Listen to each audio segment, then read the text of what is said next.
Pushkin. Michael McDonald's husky baritone is one of the most instantly recognizable voices from the 70s and 80s. As a member of the Doobie Brothers, Steely Dan, and as a hit-making solo artist, Michael McDonald's career is one for the books. Enter Paul Reiser, the comedic actor and writer behind New York Times bestselling books, popular movies, and TV shows. Before the start of the pandemic, Paul met Mike McDonald at a party, and the two became fast friends. Listening to Michael's incredible stories, Paul found himself trying to piece together the arc of Michael's career. They began recording their conversations, and soon they had over 600 pages of stories that they eventually turned into the memoir, What a Fool Believes. The book chronicles the highs and lows of Michael's career, his struggles with addiction, and his lifelong insecurities.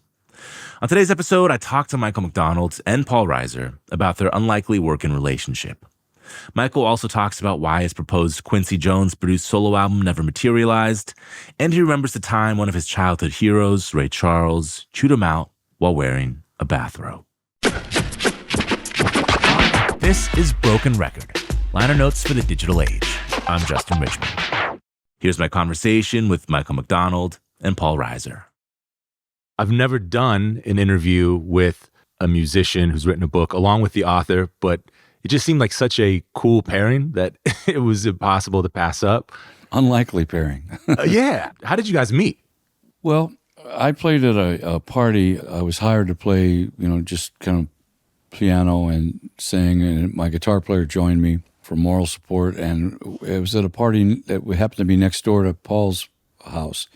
And he was at the party, and we got to talking, and we realized we had a lot of, musical interests in common. And he mentioned that he had a studio in his house next door, and if we felt like it, we want to come over and check out his studio. And he's got a couple pianos and invited us to come over and kind of jam a little bit. So my guitar player friend Bernie and I went over to Paul's, and we kind of sat up and we played a few old Beatles songs and some old Motown songs, and just kind of talked about what we liked about those songs. And we found we had, real similar interests in music from the 60s. And there's a lesson to be learned, because I didn't want to go to this party. I don't really have to go to any party. And I walk in and I go, oh my God, Mike McDonald is playing. Oh my God, listen, oh my God. And I'm not usually this forward, but I went over just to say hello, and I've been a big fan of Michael's for years.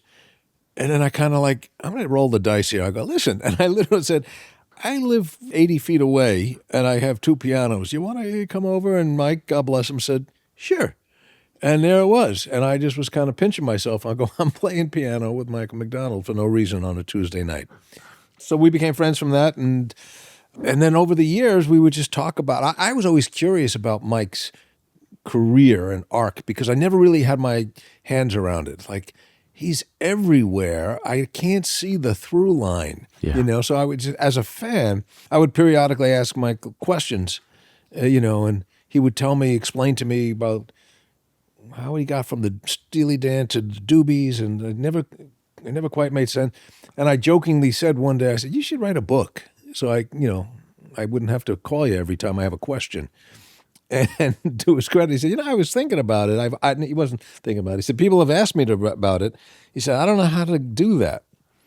And it just so happened, this was March of 2020 in the lockdown. And I said, well, I've written a couple of books, and let's be honest, we got nothing to do. Nobody's working. So we just started taping our conversations, and that became the start of the book. And over Zoom, right? Yeah, Zoom. Pretty much, yeah. We were not in the same room for like 4 years or so. But it was really like a month and a half of just sitting on Zoom and chatting. It was really easy. It was just because there was no pressure. We didn't have nobody bought it. There was no deadline. Nobody was waiting for this. And we kind of jumped into that with, hey, if this turns out to be nothing, so we had coffee over Zoom for a month. And then we put it all together. I took all these stories, and I would basically just literally transcribe Mike's stories exactly as he said them, and then sort of put it in some rough order, sent it over to Michael, and he started just expanding them and writing and digging, and we just went back and forth, and it came out well, I like to think. Well, don't let him fool you. When he came up to me initially, I could see in his face and by his questions that he was thinking, he must have fallen on really hard times. He's playing birthday parties now. Yeah. And I told him, no, the guy's paying me a fortune. That's the caliber of Paul's neighborhood. No, but yeah, no, it was great fun. I mean, had he not suggested it, and as I like to say, how lucky am I?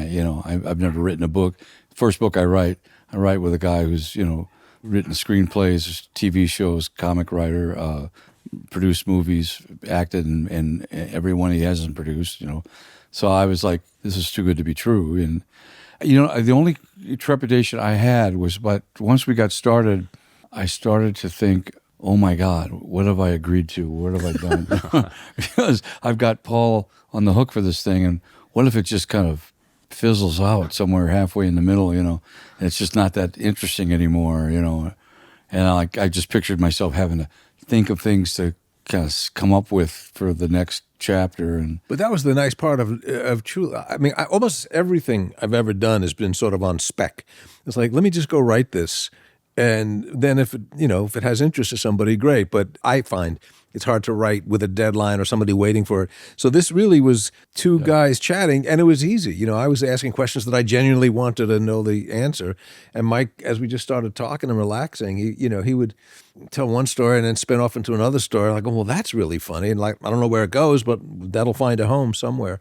And then the last 6 months, 8 months have been really about editing it down and honing it. And we had a great editor who came on board, about 6, 8 months ago and gave us some great direction, like, maybe thin this out, but expand over here. And literally to the last minute, Mike would go, I don't know if I ever told you this story. I go, no, gee, that's great. And then suddenly that would find its way into the book. Do you worry about that as you're going along? We're worried about it right now. Still. As we speak. How do you know you've mined everything? One of the things for me that I kind of felt that the endeavor might have some legs was Paul's, came to find out later, his work ethic as a writer, but as a writer and an actor, one of the more endearing qualities of Paul is that he's genuinely interested in what everybody else is doing or has done or where they came from, things like that, And that was a real motivating factor for me because he would ask me things about, before we even decided to write the book, just in passing, that he was interested in knowing about Steely Dan or Donald and Walter. And I was all too happy to talk about myself and for any opportunity to, my wife says, the sound of your own voice is the most pleasant thing in your life, That plays against type, though, because you do come across as like a very, I don't think you come across, it appears even from the book, like you call yourself like more of a band guy. This is when you're kind of like, you signed the solo deal for your record with Warner, and right. You're kind of like, oh, I'm more of a band guy. Like, I don't know if I want to, and you're kind of having this conundrum of like, well, I want to give my best songs to the band. That's one of the sentences in the book that was an aha moment for me. And Mike said it really kind of in passing. I went, that's maybe the origin point of this book is you go, I've never thought of myself as a solo guy. I was a guy in a band. I went, that really makes sense because you have been in everybody's band. You've played with everybody over the last, 50 years. Yeah. But it's funny because a lot of the stuff that I was really intrigued about, not only was it hard to get Mike to talk about it, but really there wasn't even really questions that I could ask. Like, and I'm not making you self-conscious, but like Mike's voice is this thing that's like, what is that? And like, and everybody loves Mike's voice. Like, but how do you talk about? Yeah, I would ask him questions and go, I don't know. Well, how do you get that sound? That's how I say. It's like saying to George Clooney, well, how'd you get handsome? What do you want? It just came like this. So I would find the things that still fascinate me. But, I play piano, so I watch Mike plays, and he plays very different style. And it's really cool, and he does things that I can't quite figure out. And so a lot of it was, I tried to as some of the stuff we cut, it got a little too nerdy, talking about, octaves and fifths and chords, and went, yeah, nobody's going to want to hear that. I hope. There are parts of the book that I think musicians and techno nerds or 70s aficionados might really dig into. But at the heart of it is the story of the guy that I knew, but I didn't really know his story. And, part of what's so moving in this book, I think, is, Mike's loving relationship with his wife, Amy, over the years and all they've been through, and Mike's journey, the substance abuse, and Mike's finding his career. It's like, as specific as it is to Mike McDonald's journey, it really, I think, resonates with a lot of people because everybody's had their own struggles. Everybody's had their own journey and their own lack of confidence. And it's like, oh, here's this guy who's so successful and we all love. And look how long it took him to figure it out. Really, one of the more beautiful things about the book is starting out with the early life and just you're being so open about your lack of confidence from a young age. And that seems to kind of rear up throughout your career, the addiction struggles, some of the ups and downs you went through with your wife getting sick, your kids. I mean, it's a very personal book that I feel like beyond the music stuff, which I came to it for, there's a lot of great encouragement just for life, how to live your life. Well, I think our hope was that people would see their own life but with the book's more, it's about, specific incidents that music fans might find interesting.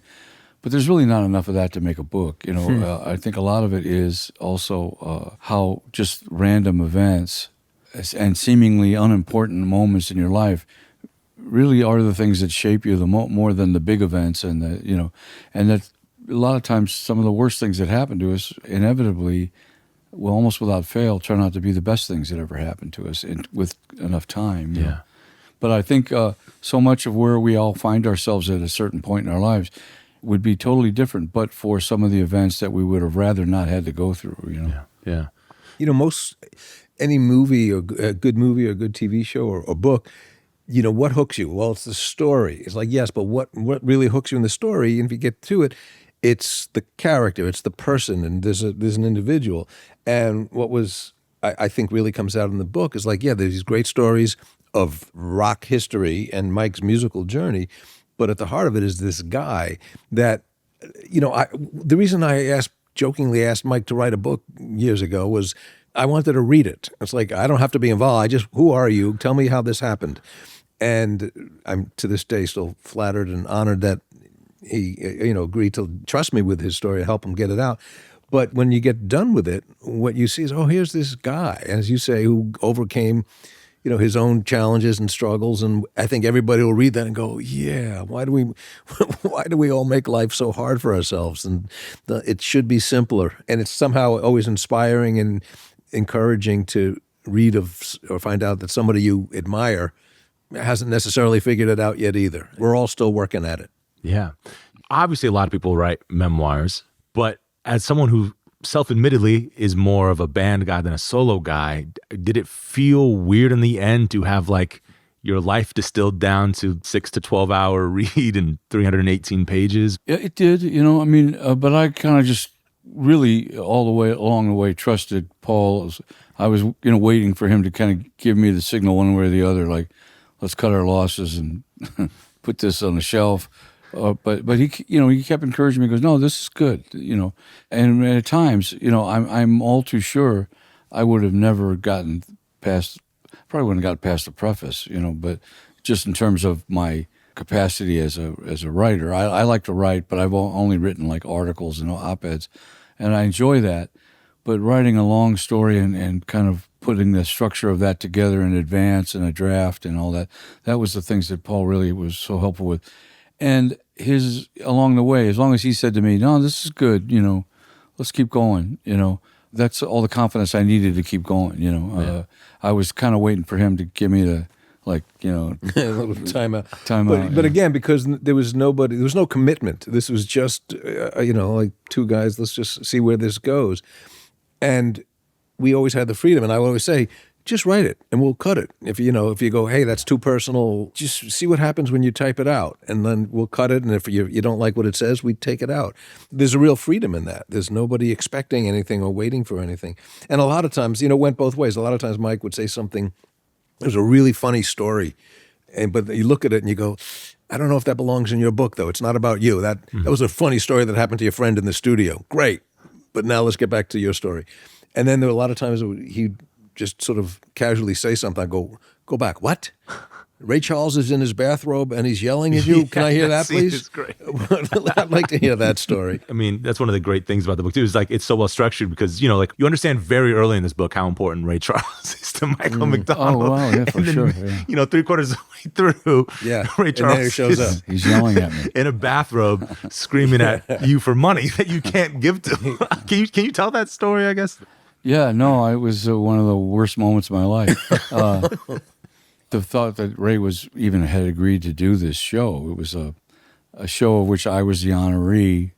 The idea was we were going to raise money for NAM, which is a program that tries to seek to keep music programs in the public schools alive by donating instruments and texts and things like A that. worthy cause. Yeah. It was a worthy cause. It was a worthy cause, yeah. And so my initial thing with everybody was, as far as any kind of fee for performing, of course, Yamaha was very generous with everybody and, endorsed and sponsored all the people at some point.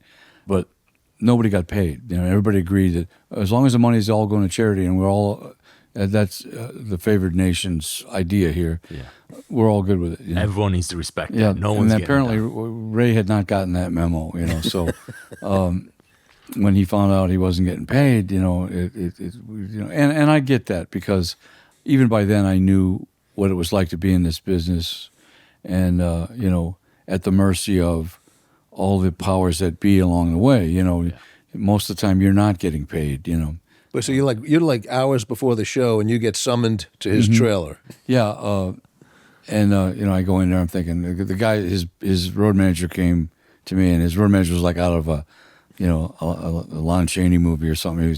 He had the cane, and he just looked like some kind of a mobster figure, and he says, "Boss wants to talk to you." I go, "Sure." And I couldn't tell if his tone was ominous or not, but I didn't, I went to his trailer and Ray was in there, and he, kind of a typical Ray's demeanor was, he was very nice, and he said, he was going to do "Hey Girl" because he loved that song.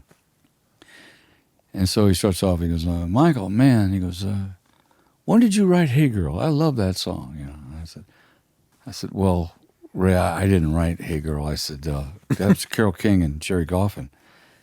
And he kind of stopped rocking for a minute, and I could tell it was like, I had just gone down a few pegs in his radar. So, I said, "But yeah, it's a great song." And then he goes, "Yeah, well, no matter." He goes, "Man, I just got to talk to you." He goes, "Listen, son, you got to give me something, And I kind of knew where he was going, but I thought, well, surely, I can explain my way out of this, I said, "Well, Ray," I said, at first I tried to evade the whole thing, like, "What can I get you? You got everything you need here in the dressing room? Is this dressing room okay?" He's like, "No, man." He goes, "Yeah, you got to give me something." He goes, I said, "Ray, we're talking about money." I said, I would pay you out of my own pocket. I'd be happy to." I said, "My only problem is that I've kind of put it to gave everyone my word that all the monies from this thing were going to go to this charity. And if I paid anyone, even if no matter how willing I am to do that, I would be breaking my word to everybody else, I said, so I'm kind of in a weird spot. At which point he kind of, his pitch of his voice went up just a little bit, and he, kind of let me know in no uncertain terms by way of saying, "I'm an old man, God damn it.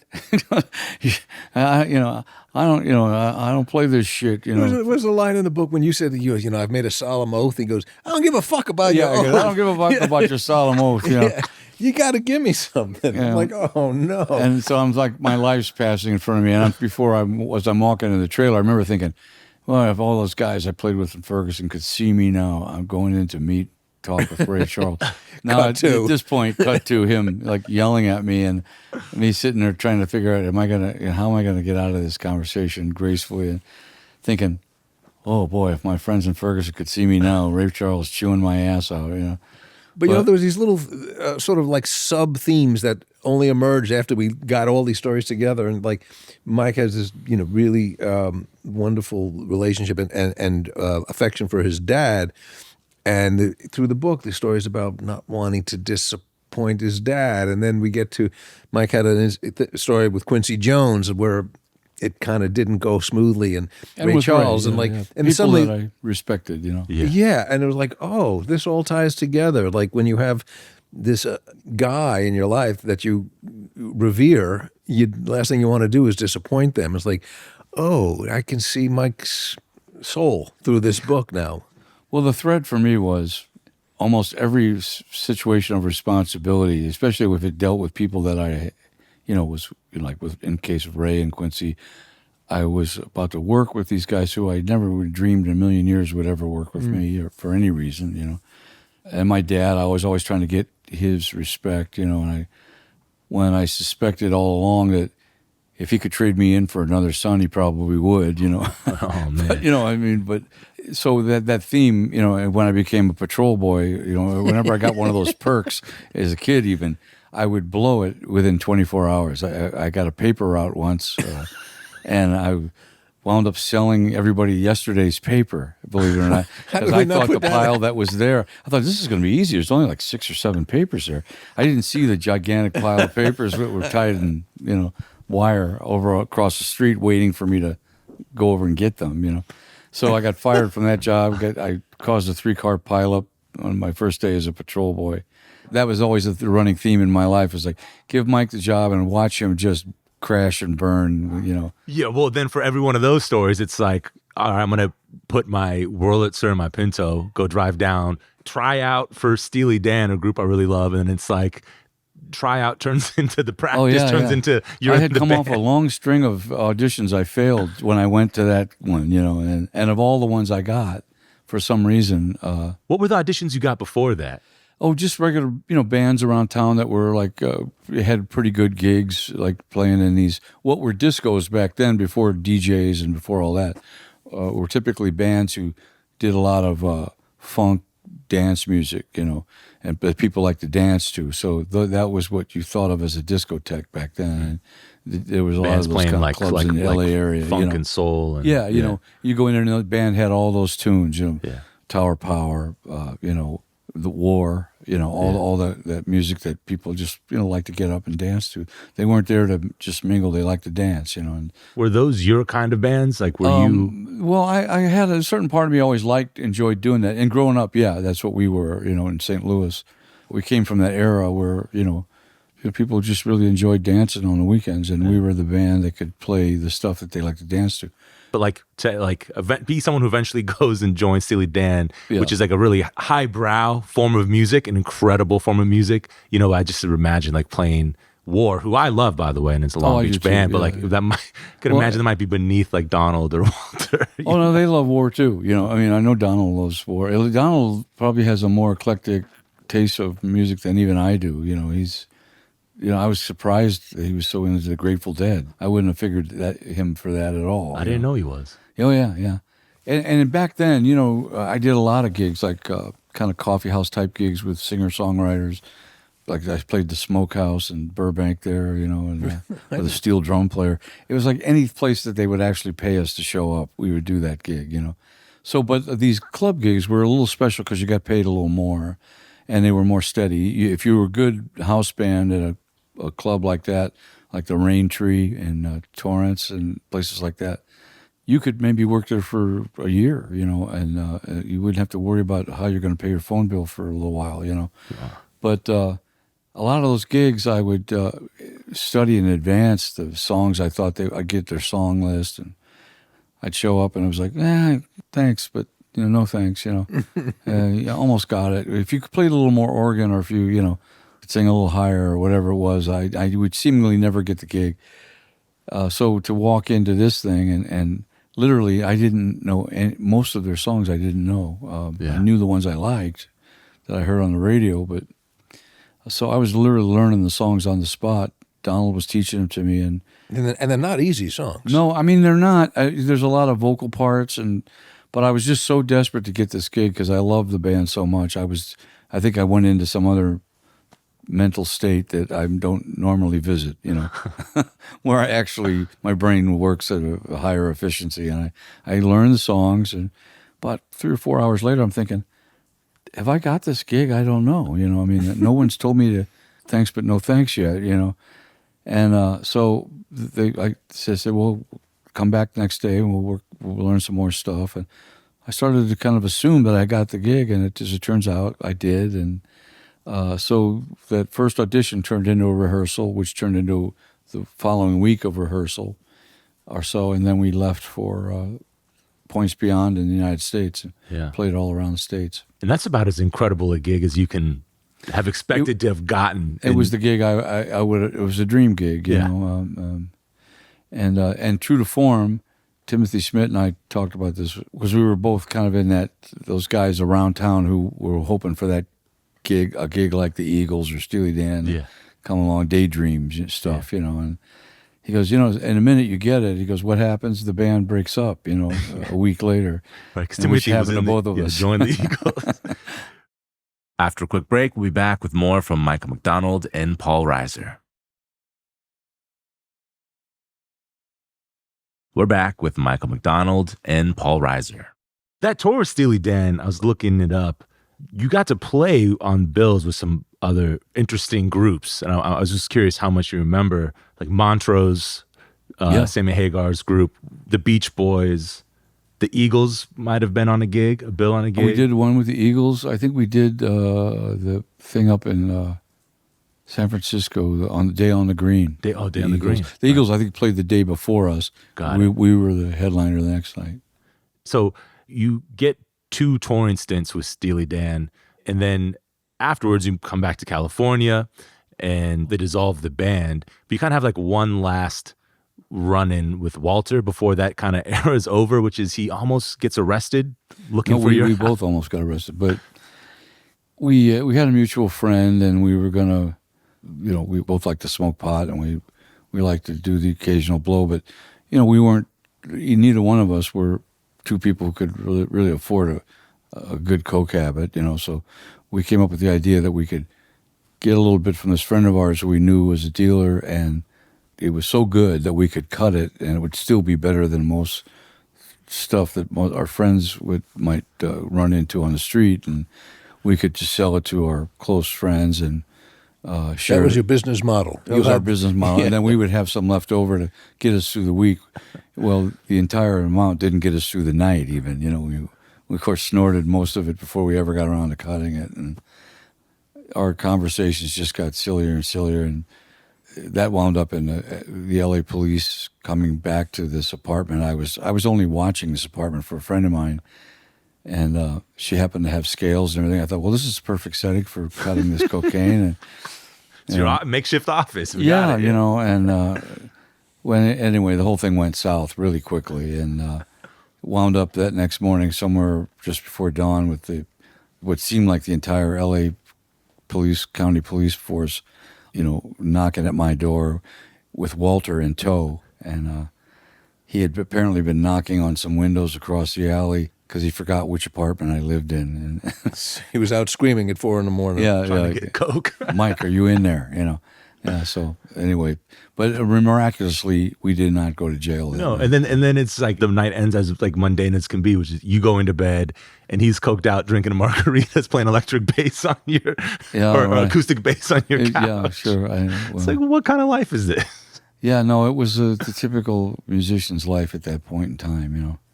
You know, it seemed like all we really thought about back in those days wasn't about money or managing any money or even, you know, making money necessarily. It was just the next gig was all we really ever thought about. When's the next gig and what do we got to do to get there? And, you know, And that's sort of a nice through line through the whole story from Mike being 8 years old till today, that it's the music. It's not, you know, it's not any of the fancy accoutrements. It's not the fame. It's when do I get to play? Who do I get to play with? And what, I had a moment where a song came to me or I heard something and it moved me. And, you know, there's so many moments in the beginning of your career, which are in the book, of you going, you know, this may be not what I was cut out for. Or like, gee, this is not as fun as I thought it would be. And maybe there was even a story, you know, came out to LA for his big break at 18 and it blows up. And now he's, you know, back Being home with driven his back tail between his legs by in his St. dad. Louis. Yeah, I guess that didn't happen. And the story could have ended there, but for this phone call and that phone call, and suddenly, all right, take 2, you get another shot at. And that's sort of the theme. If there's a theme, it's like what Mike was saying before, like these little moments that are accidental turn out to be pivotal. And there, but for the grace of God or anything else, those moments wouldn't have happened. We wouldn't have had this career and this music that we've gotten to enjoy. So I feel successful in that what we set out to do, what I wanted to know as a selfish fan was like, I want to understand Mike McDonald's life because it doesn't make sense to me. Now I do. Now I get it. And you read the story and you go, okay, so what happened because of these boneheaded things that have no reason to have ever happened? He got a call to go audition for Steely Dan. Why? That's how it happened. I'm glad he understands it. Yeah. Well, to see it all in one place, like, okay. And by the way, as much as it's hard to get a track of, maybe understand Michael McDonald's arc, Steely Dan itself is hard to grasp. Very hard. Doobie Brothers broke up and reformed 17 times. Continue to. Oh, okay. No wonder I can't keep track. There's a lot of moving pieces here. Yeah. So it helped to understand that. Yeah. And again, I think one of the themes that we started to emerge for both of us in the writing of it was, this is really what happens to everybody. We all think that we're going to a distinct place with our lives and we make a plan, and that typically never, best laid plans, Yeah. and the journey's never over. I mean, my kids are, they're in their 30s, and once in a while they'll confide in me about, well, you knew what you wanted to do when you were, half my age, or I just don't know what I want to do yet. What to do next, or whatever. Mm-hmm. And all those questions that I can unabashedly reassure them that you'll be asking yourself those questions when you're 75. Yeah, and the book, you never seemingly know where you're going next. No, and it's almost kind of scary to be my age now and still not know where I'm going. I look at my life ahead and I just, well, should I be, preparing for this? Should I be preparing for that? Should I be just forging ahead with my head down and keep swinging? Are there things musically that you feel like, I need to check this off? All over the place, yeah, all over the map. I mean, what are some of those things? Well, one of them was just playing organ. I always loved a good B3 player, and I always, and that was always my Waterloo. I just thought, every time I got near a B3, I would play it once in a while, on a session or something, but I never felt like I knew what I was doing, and I always felt like I was convinced it was an instrument that unless somebody put you at it when you were 5 and you couldn't even reach the pedals, you had no business playing it because it's a lifetime. It's like accordion. If you didn't start playing that when you were a kid, fat chance you're going to learn it now, Yeah. But lo and behold, later in life, when I went back with the Doobies, all of a sudden I saw the opportunity to, and when I played with them before, I never played organ. I only played keyboards and synths, Right. The first time. Yeah, and so this is the first time I've actually played organ with them, and I always wanted to on certain songs, but I just never trusted myself to be put on stage with an organ. How different is it? How different is it to play? I mean, if it's keyboard. It's a different feeling because you don't have a sustain pedal. That's one of the things you learn to kind of play more fluidly without any kind of sustain pedal. You're a very rhythmic player, though, so I'd imagine it would really suit you. Right? In some ways, yeah. I kind of came to understand what I could and couldn't do with organ, and every time I got a little inkling of, well, I could maybe make use of this, I could bring something to this song on organ, it would intrigue me all the more. And so by the time the 50th anniversary came around, I was convinced that this was my shot to, get up, play a little organ, So I do, and I enjoy the hell out of it.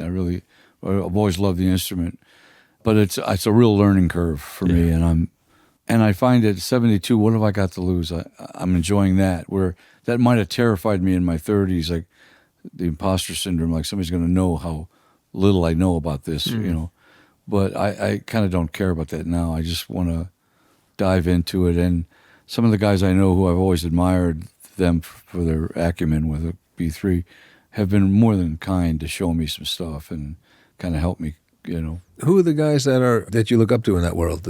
Great organ players. Well, Billy Payne's a great organist. Billy Preston was a great organist. Right. Pat Coyle, who I've played with for years, is a wonderful B3 player. Robbie Robinson, who plays with Frankie Valli and has played over the years with a lot of different acts, kind of known for being good organ guys, And they've all stepped up to kind of help me with my, That's so cool. One friend of mine, a new friend of mine, Abdul Royale, is a great organist. You know, a lot of the guys that grew up in church, Mark Harris, who played on a lot of songs and records with me, and you know, they were guys that typically grew up in church and learned to play organ in church, and it's almost supernatural what some of these guys can do and how, you know, easy it is for them to just manipulate the organ while they're playing something. Yeah. It would be hard enough for me to just play what they're playing, much less be thinking about what drawbars I'm going to pull out, right? And, you know, when I'm going to put this button on and that, you know, and then they play with their feet too, you know. Yeah, and that's an amazing. All of it has to become instinctual, and I think your best chance at that is starting when you're about 4. You know. Yeah, right. When your feet can't touch the pedals, as you said. Yeah. Can you talk a bit about, you get to the Doobies eventually, and which puts you in the ecosystem of Warner Brothers Records, which was a really unique ecosystem in the 70s and 80s into the early 90s. It was. Can you talk about that a little bit? What I loved about Warner's were the people involved. You know, Lenny Warnaker, Russ Titleman, Ted Templeman, Mo Austin. Well, everybody was creative. The promotion guys were creative. They seemed to know how to market this kind of music that wasn't that typically, obviously commercial music. It was artists like Bonnie Raitt, Little Feat. They brought artists to the forefront like Ricky Lee Jones, Van Halen, you know, the Doobie Brothers even, you know, although we might have been one of their more, you know, obviously kind of commercial acts, you know. All these they had a lot of acts that didn't sell a lot of records. Yeah. They didn't quite care about it. And they would keep those artists on their roster. They, some of those artists never really gained that incredible commercial success, but they flourished under the umbrella, an artistic kind of nurturing that Warner's and those people in the A&R department, who are all great producers themselves. You know, these guys weren't just A&R guys. Their walls were filled with some of my favorite albums of gold records and platinum records. So. A lot of your records you made with Ted Templeman. Yes. Ted was kind of a Svengali in the studio, really. And we knew we were really lucky, especially us, because we were kind of a gangly bunch of many different and diverse influences, and it was like herding cats, artistically. And Ted did a great job of that, you know, and I think we all appreciated his ability to do that. It was just a really wonderful place to be in this business of music if you were a recording artist at that time, you know, and I felt like I was in an elite group, you know. I mean, where else would an artist like Randy Newman flourish, you know, because everybody knew him as a songwriter and everybody wanted to do his songs, you know, but they were the ones who always encouraged him to make his own solo records. And with all the success that Bonnie had later, it was really after her tenure at Warner Brothers, but every bit because of the nurturing and the love of her artistry that they had for her. Right. I think she would tell you that too. When she had her success ultimately with Don Was. Yeah. I think one of the best things about Bonnie's story that I love is when she started writing, you know, because I think she might have been surprised at what a great writer she is.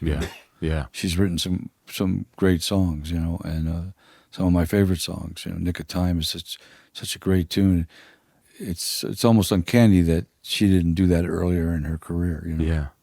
The artists on Warner you mentioned some of them. There's also Neil Young and Joni Mitchell and Fleetwood Mac. Carly Simon, Yeah, James Taylor. Did you guys feel like a family? Did you know a lot of the other artists? Well, if I got to meet them at all, it was usually in the halls of Warner Brothers or at the studio there where we all recorded, Amigo Studios. But I got to meet James there, and I got to meet Carly. Carly and I wrote a song later that was a really significant song in my career, and we met when she just dropped by one of our sessions because Ted was scheduled to produce an album on her. And she came by to say hi to him, and we were recording Keeps You Running. So she liked the song, and she decided to record the song on her next record. So we played on the track for her. And, wow.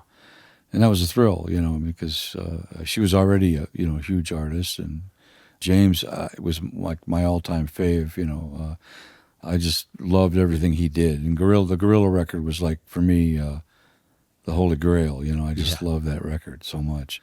And Carly, eventually you got to co-write one of your huge hits with her, right? Like Yeah, we co-wrote "You Belong to Me," and never spoke a word to each other during the whole writing of the song. We had a track on, and I gave the cassette of my playing the song at home, to Teddy, and I said, "That's the song," and all I have is that one line, "You belong to me." I don't even know what it means, but it's just a place setter, really. That's kind of where the chorus should go. And Ted, without missing a beat, said, "You should let Carly Simon write the lyric to this," and which just sounded so perfectly right to me. I said, "Your lips to God's ears, sure." And he sent it off to her, and she sent this beautifully handwritten lyric back, and I wish I still had that handwritten lyric somewhere. I keep praying someday I'll open a book and it'll fall out. There's one of those happy accidents again. Like if she had not dropped by the studio that day, none of that would have happened. Yeah. So there's one of the biggest hits in your library. After one last quick break, we'll be back with the rest of my conversation with Paul Reiser and Michael McDonald. We're back with the rest of my conversation with Paul Reiser and Michael McDonald. Another happy accident you document well in the book, Paul, is What a Fool Believes. Yeah. When Kenny is coming over to your house to do a writing session. That's one of Paul's favorite stories. Can you tell that story? Well, there was nothing. Mike was very forthcoming about how he'll sometimes have an idea and he'll just rattle around for months or years. And he had that little da, da, da, da, da, da, da. So because somebody, who was it in the Doobies that said Kenny once? Was it Cornelius? I guess Kenny expressed some interest in writing with me, and he asked, not Cornelius, it was Tyran Porter. Oh, and asked Tyran if he would give me his number, and Tyran passed on the number to me. I was so excited. I maybe too excited. But I called it, and we made an appointment to write. And Kenny was going to come down from Santa Barbara to write with me, and I lived alone at the time, and my house was filthy, bachelor filthy. The ashtrays full of cigarettes on the piano and stuff, and empty beer bottles everywhere, and the cigarettes floating in them, and God knows who was there. And my sister came over mostly to meet Kenny Loggins, but she cleaned my house up, frantically cleaning my house before he got there. So I'm at the piano and sitting over there and kind of messing around with some little bits and pieces of songs I had, trying to think, well, what do I have that I could play for him? Maybe something we could be a start for us, looking through notebooks of things I might have written down, But I love that you bounced it off your sister. You go, I don't know, what do you think it is? Dun, dun, dun, dun, dun. And she kind of cringes and goes, yeah, I don't think I would play that one for Kenny. Okay, thank you, sister. Yeah, she kind of, I think she thought maybe that was a little too circusy or something, But then the unbelievably good timing of Kenny opens the door. The doorbell rang at the moment I was playing it for her, and she kind of went, I don't know about that one. The doorbell rings, and I go to the door, and there's Kenny, and he's got his guitar and a bag with notepads, and he's kind of struggling with all this stuff, and a tape player in his hand. I said, "Here, let me take your guitar." I said, "Man, I'm so glad you could come down." He goes, "Before we say anything else," he goes, "You were just playing something on the piano." He goes, "Is that something new?" And I said, "Oh, yeah. In fact, I was playing it for my sister." She hates it. Yeah. Because I was thinking about playing it for you, because I want to work on that first. And apparently from the other side of the door, just hearing that had already come up with, she had a place in his life. It's like, insane. All right, that's he had a already fertile written brain. the bridge before I answered the door, Insane. Yeah.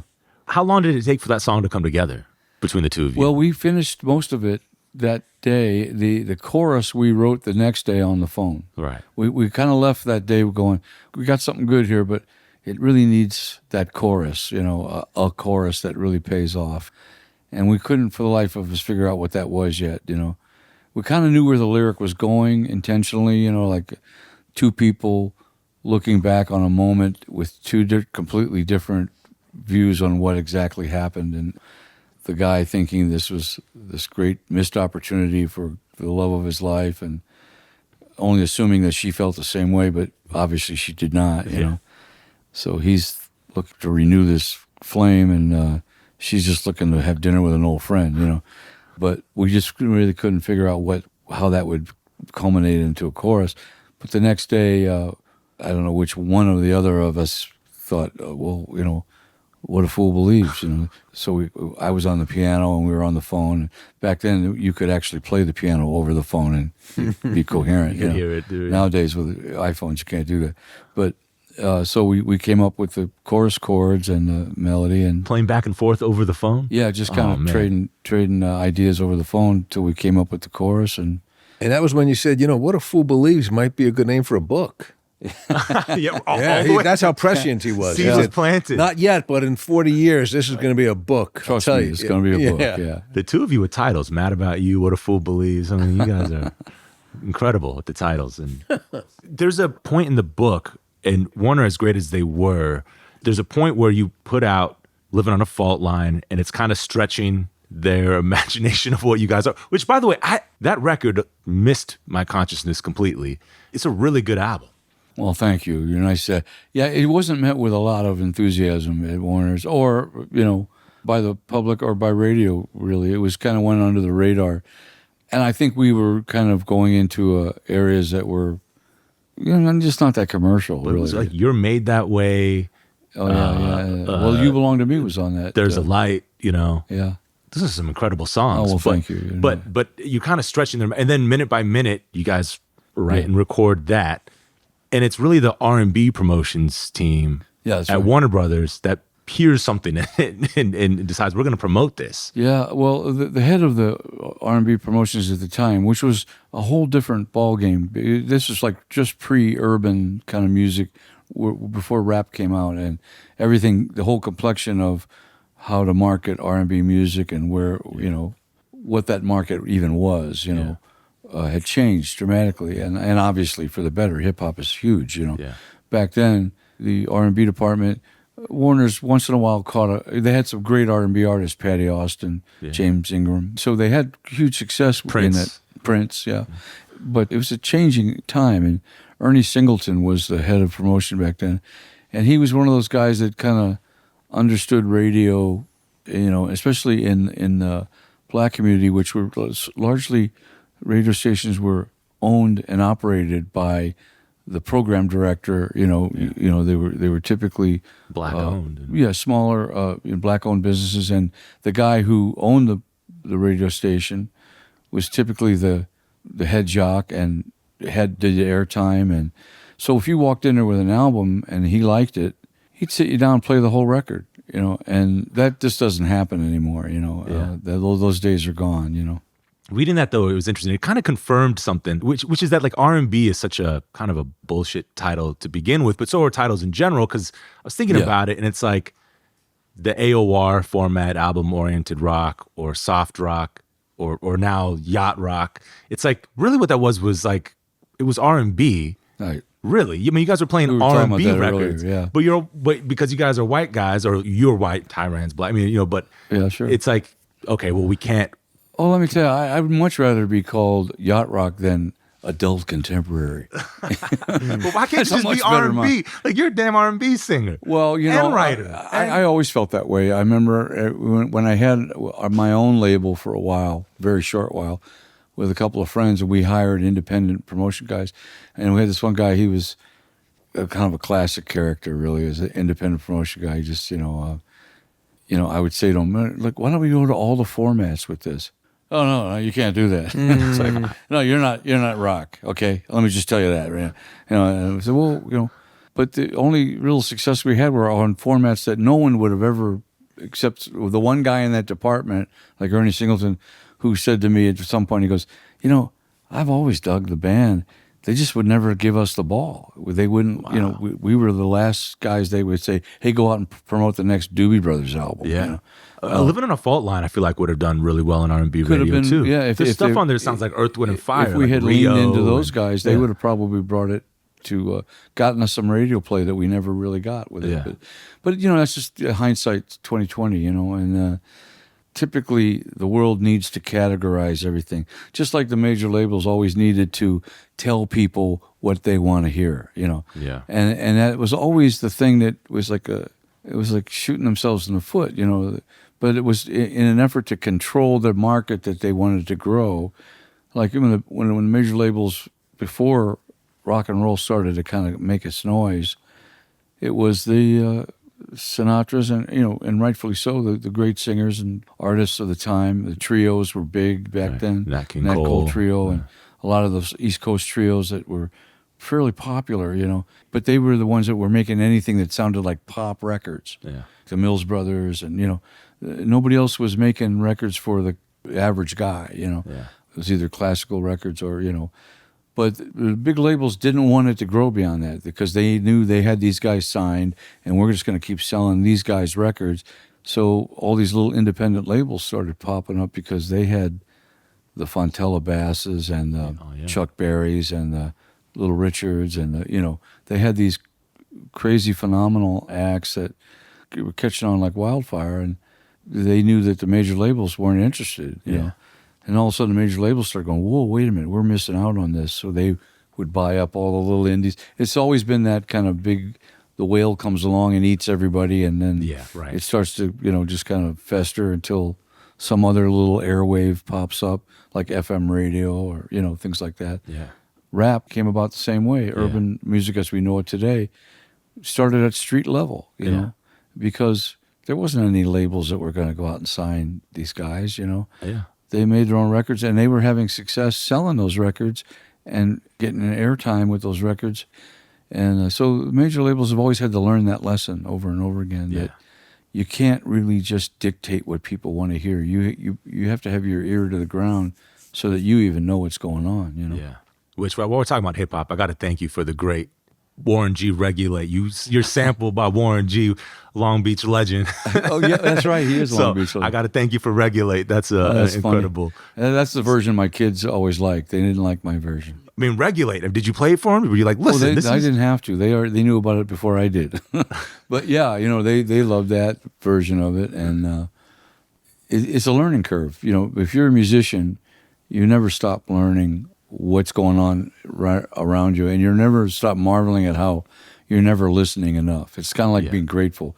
You can say I'm grateful, but if you're really learning anything about your own life, you realize I'm not grateful enough. Wow, wow, that's nice. Great way of thinking about that. Why don't you save that for the book? I haven't shared this with you, but it's like just hearing Mike's outlook on life. It's like I've learned to be more forgiving and more humble and cognizant of other people just because of watching how he handles and he has handled situations. I go, oh, I could be probably a little bit less of an asshole if I tried. He's being modest. First of all, like I said, he's the most responsible for the book, even being a book, But it was wonderful because we had like 600 pages of just transcript before we started actually writing the book. Maybe not that much, but we had a lot of pages. Yeah. Did you have to do much extracurricular work outside of the interviews with Michael just to sort of No, I'm the laziest guy that way. No. He did a lot of extracurricular. And really, for me, that was the real education for me, was to see Paul's genuine interest in other people. I think it has a lot to do with what he does for a living too, being an actor and a writer, But his acumen or his capacity to build a story was really what I benefited from so much. He saw threads and interesting points of reference in the stories, like a writer would, like a professional writer would, and it was a revelation to me in many cases. But just hearing the stories and then looking at them all together, which is not something any of us do regularly, right? We don't recite our life, and we don't look necessarily for themes. But when you see it in a stack of pages, you go, this is a similar, there's a funny story. Mike's first band, the first job they ever had, playing for the women's PTA group, and they play their 5 songs, and the priest comes up and goes, "Oh, thank you, boys, that was lovely." And Mike goes, "No, we have a whole other set." And his answer is, "That won't be necessary." I thought, well, that's the greatest first review ever. You won't be needed here. Thank you. But then as the story went on, there were like 3 other stories. They're like, that kept coming back. You know, we've all had that Recurring place theme, where yeah. like, you're not really wanted here, which, you know, we get, every actor and musician gets more than their share of.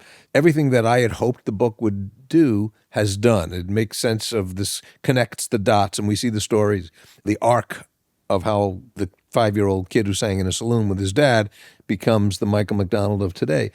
Yeah, I think see the idea that random things and seemingly unimportant moments sometimes become the things that shape us the most, you know, more than any plans we have or great designs. Like me going to that party where you were playing piano. Exactly, exactly. Didn't see that coming. Yeah. No, and my life as a script was certainly not one that I wrote, you know. And I think for most people that's not uncommon. Was it frustrating to see your life, to see it written? Did anything feel avoidable that happened?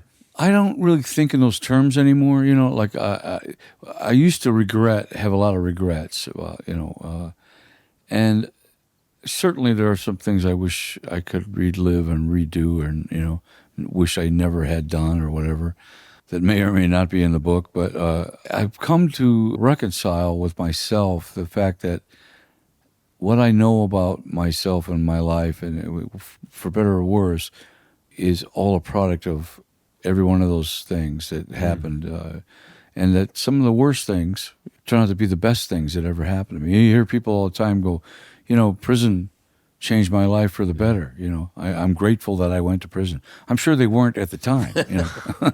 But in hindsight, you see things differently, you know, and in many ways, this book for me was that kind of revelation of looking back and realizing some of the people I resented the most, that I really felt righteous, you know, resentment for, who I felt took advantage of me or whatever in some way or another. With a little bit of time and space, I realized that those really are actually the very people that without whom I would probably still be back in Missouri, you know. Yeah. I would have lived out my life in Missouri. They were the people that got me to California. They were the people that allowed me to walk through the door I walked through with them, and I felt I had every reason to be angry with them over something to do with our relationship. But more importantly, the opportunity they gave me just by way of, you know, not saying, hey, you know, get rid of this guy, you know. They did more for me than they ever did to me, you know. Yeah. Paul, in the acknowledgments, you mentioned that your son helped transcribe the interviews. Yeah. How was it working with your son on Michael's project in particular? Well, it was, you know, it was COVID and it was lockdown, and I said, you need something to do. I'm going to give you a job, and I'm going to give you a child labor's wages. I said, you take this, but you got to type it out. So subconsciously, I think I want, like, do you understand who Michael is? Do you understand who he's played with? And so I was sort of subliminally leaving crumbs for him to learn about. I didn't know James Taylor. I didn't know Bonnie Raitt. I remember one of the transcripts, whether by accident or not, he misspelled John Lennon's name. And I went, listen, you can't be my son and misspell John Lennon. That can't happen. Or like there would be Cole Porter or somebody, or Stephen Sondheim, and I'm watching him try how to spell that. I'm going, learn some words. These are some big words you should learn. I don't think I can spell Making Stephen your kid Sondheim. write about some artist from the 70s, that's child abuse, I think. I'm not sure, you know. But you know, those stories too, you know, I was tickled, and I knew other people would be too, when Mike shared his stories about how his kids are not impressed with his celebrity or his music. It's Loved like, it. you know, I've heard that so many times with so many other, you know, Springsteen talking about his kids maybe know 2 of his songs. I went, how can that be? It's like, because they're your kids and they just don't give a shit. Because that's just, so I found that very heartwarming and comforting. You referenced earlier, Paul, before we started recording, the We Are the World documentary that just came out on Netflix. It would have been incredible if you were on. I mean, it was a great tune as it was, but your voice on that would have been amazing, taking it another notch up. And as I was reading the book, Quincy was supposed to produce your second solo album, and then there was a misunderstanding that ultimately was resolved or whatnot. But is that kind of why you weren't a part of that, or do you not even know? No, I think there was just, you know, you can only have so many people doing something like that. I mean, it was huge as it was, you know. No, but I think, you know, it was one of those moments where Quincy made the whole music business look good, you know, and Michael too, you know. They did, it was a very noble thing that they did, you know. Yeah. Not that I didn't sit around wondering why I wasn't called either, but Did you? Oh, sure. Yeah. Me and a few other people were, oh, gosh, we didn't get the call on that one, Do you remember hearing about it at the time? No, I think I just saw it, when it came out on MTV, but it was great. It's a missed opportunity that you want. I never knew. Not for you, for us. The thing, Waylon Jennings walking out. I never knew, because I'm beginning. I go, gee, I don't remember him being in there. It's like he wasn't, because when was it Lionel or Stevie Wonder was Stevie wants to say, let's throw some Swahili. putting some. I don't even know if it was real Swahili or just some Swahili-ish sounding. Oh, really? Shabuba, and Waylon Jennings walked down and goes, yeah, no, what did he say? No, He's a good old boy ever singing Swahili. No good old boy can be singing Swahili. And the footage Holy is so shit. funny because he's wearing like a 10-gallon hat or like a big cowboy hat, and you see him walking down off the bleachers, and then at some point you just see a cowboy hat walk off the camera, and he's gone. But you know what? To Quincy's credit, like, oh, that Willie Nelson was on it was genius. And it's like, and perfect. I would have loved to have heard, and I would have loved to have heard Michael Quincy solo album. I couldn't believe that was in the. When I read that, it was. Yeah, I was floored that was in the cards. Yeah, well, no, I know. I guess I only have myself to blame on that one. I think it was just a bunch of miscommunication. And if I always felt like it was a missed opportunity. I would have loved to have done that record with Quincy and Bruce Swedien. Yeah, Bruce Swedien too. But I'm grateful for the chance I did get to record with Quincy. It was amazing to watch him and Bruce, because they were such a team, and Quincy was, really the genius behind the music part of it all. But what was amazing was they never wasted any time getting right to the heart of the matter, but in the 70s, I was so used to doing these dates where they'd sit there and hit the snare drum for like literally 3 hours. So by the time they got the sound they wanted, they would have to change the head anyway from hitting it for 2 hours. But and it was just like the sessions just took forever to get started, and nobody seemed to quite know where the mojo was, and with Quincy and Bruce, it was like, I picked this mic for you. I've never met you in my life, but I picked this mic for you. I've heard your voice.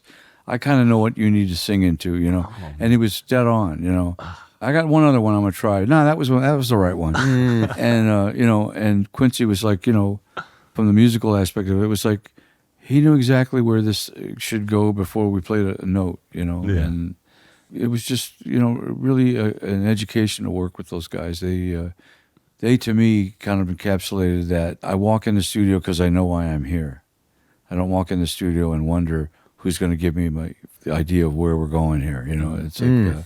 And I used to work for a lot of producers who were like that. It was like they thought that I was going to, I would come up with the background parts that they wanted to hear, where they weren't sure what that was yet, because they were kind of relying on me to, come up with it or something. And, that was another thread in my whole story, was that dysfunctional defect that I was famous for letting someone else do what I knew I should be doing myself.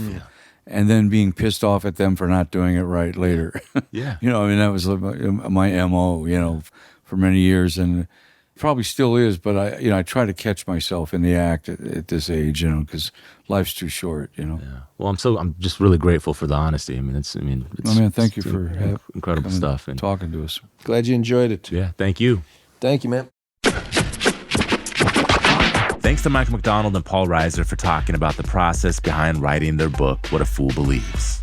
You can hear a list of all of our favorite songs featuring Michael McDonald on a playlist at brokenrecordpodcast.com. You can follow us on Twitter at Broken Record.